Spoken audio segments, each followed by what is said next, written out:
Right, we're sitting on a lovely day, lovely sunny day here at Irene Country Lodge. Wonderful, look at it. And in front of me here, I have a gentleman who has money in his pocket. And you've got to find a way of getting it out of his pocket to buy these great new models, which is the TGX 26520, which has been launched today with a number of wonderful features. Frans, introduce yourself to us. Thanks, Patrick. My name is Frans le Grange. I'm head of sales for Man Financial Services. I look after South Africa, Namibia, and Botswana. Okay, Frans, now, financial services, of course, people need money to buy a truck, okay? So it's been a tough market last year. It's been a tough economy. We're talking about growth. I think it's 1.6 this year, am I correct? And 1.8 next year, GDP that we're looking at. But it hasn't been a growth period for South Africa. We've had tremendous restraints on infrastructure, high costs, etc. How's it gone with the transport operator? Are we looking at a sophisticated market in terms of finance in South Africa? Truck market. Yes, Patrick, as you said, I think the truck market has taken the past 18 to 24 months has been tough.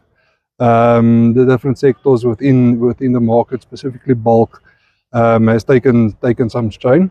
But at the end of the day, I think it's important to understand your customer and where he comes from, and be with them in the difficult times, and stay with them in difficult times. And it's gonna turn. It must turn some way, and then the relationships is for us very important to maintain with our customers.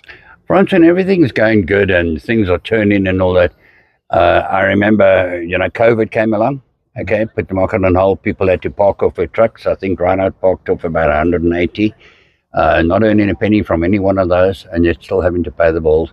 And I'm sure whoever they were financed for made some kind of a plan.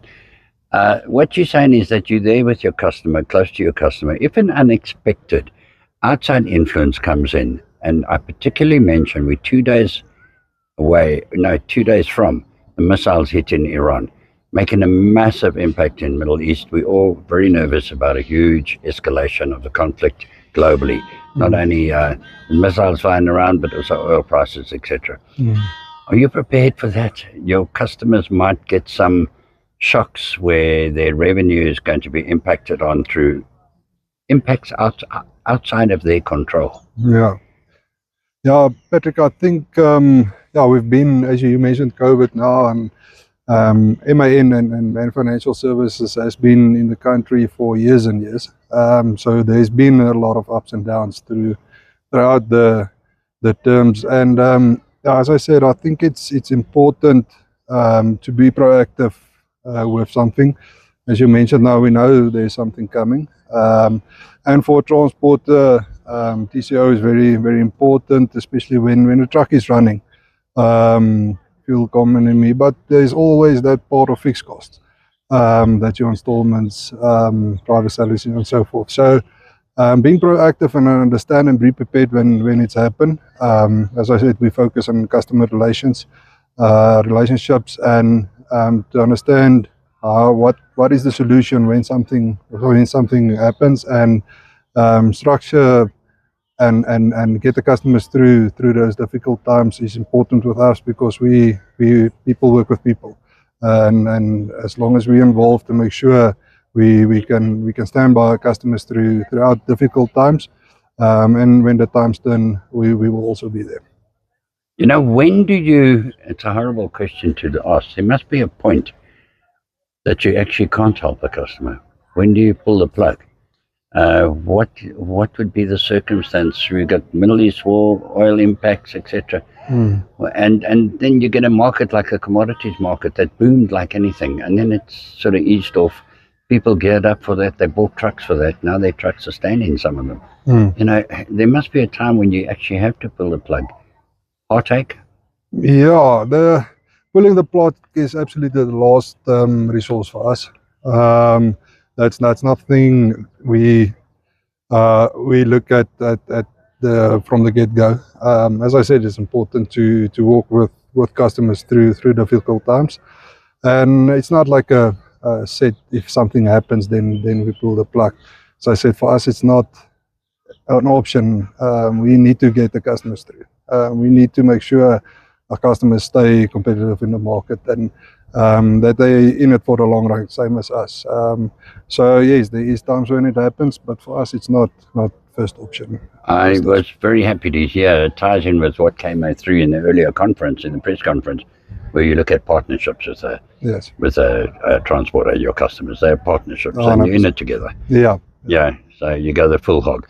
Tell me, Trajan Group you are part of the Trajan Group, includes Scania, International in America. Who else is part of Trajan? MAN? MAN Financial Services, and then Volkswagen. But they're cash rich at the moment, I heard earlier on. Can you tap in there? I mean, do you get, if you have a shortage in terms of the downturn in the market, please let's hope there's not a massive downturn, but if there is one, can you tap into that? Have you been part of the Trajan Group? Is that a big advantage for you? Yeah, big advantage for us. But MAN Financial Services, from a South African point of view, as I've mentioned, we've got a 50. We're the only JV worldwide that got a 50-50 partnership with ABSA, that's our funder, and then Trato Financial Services with the other 50%. So I think we've got a good advantage with two good shareholders that's backing MFS from locally and obviously international. So yeah, I think we're sitting in a good space cash flow wise that we can assist our customers. Thank you. That's important to know, because and we've seen in the past where hard times do happen, And remember when the American implosion came? What was it called? The Great Recession? It wasn't. It was the Great Bank heist, Lehman Brothers and all exactly. Mortgage and bailouts for banks, and no one else got bailouts. But the market, last one, the market this year, we've seen at one stage a commodity boom, and there was a big thing, especially from SMMEs.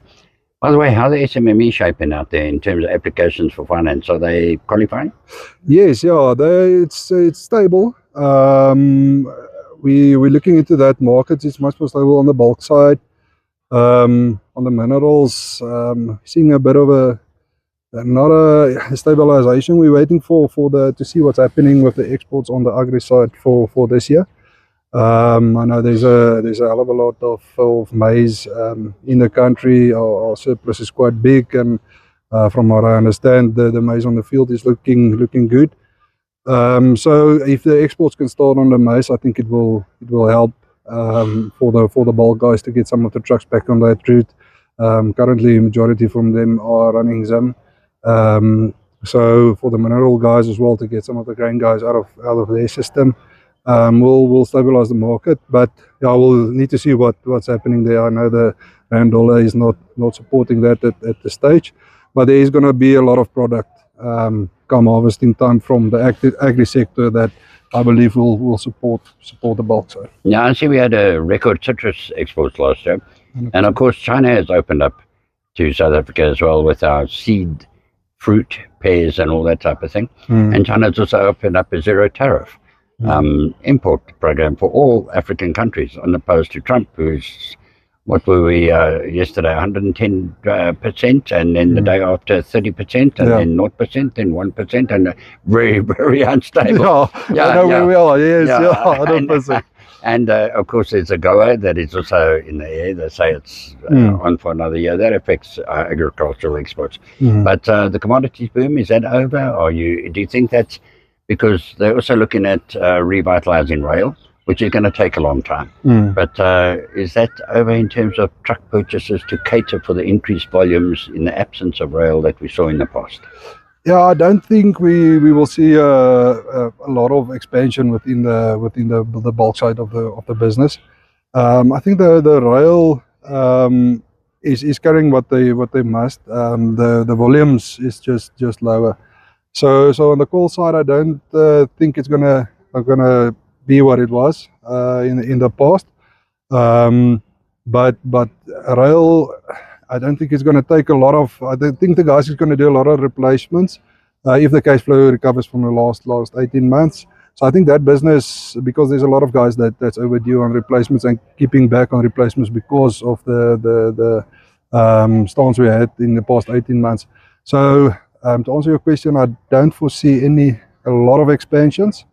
Replacements definitely this year, because the guys have been holding back for a few months on replacement. So hopefully that will help a bit on the market. Okay, so no growth but replacement. So it's good for MAN. 100%. Okay. Yes, yeah. Of course, we don't know how good it is for the used truck market. We won't get into that right away. Yeah. Okay. New challenges on that side as well. Challenges on there. But Frans, I just want to say thanks very much and congratulations on the new product launch and all the new philosophy in MAN, the 360, which means you 360 degrees around your customer, giving him all kinds of new services and getting closer to him and treating him more as a partner than as a customer. Yeah, no, thank you, Patrick. And yeah, I think that's one of our strengths is we've got a very good team across the board within MAN Financial Services, and we all have the same vision, and that's important for us for a company, and we're excited to take the company forward and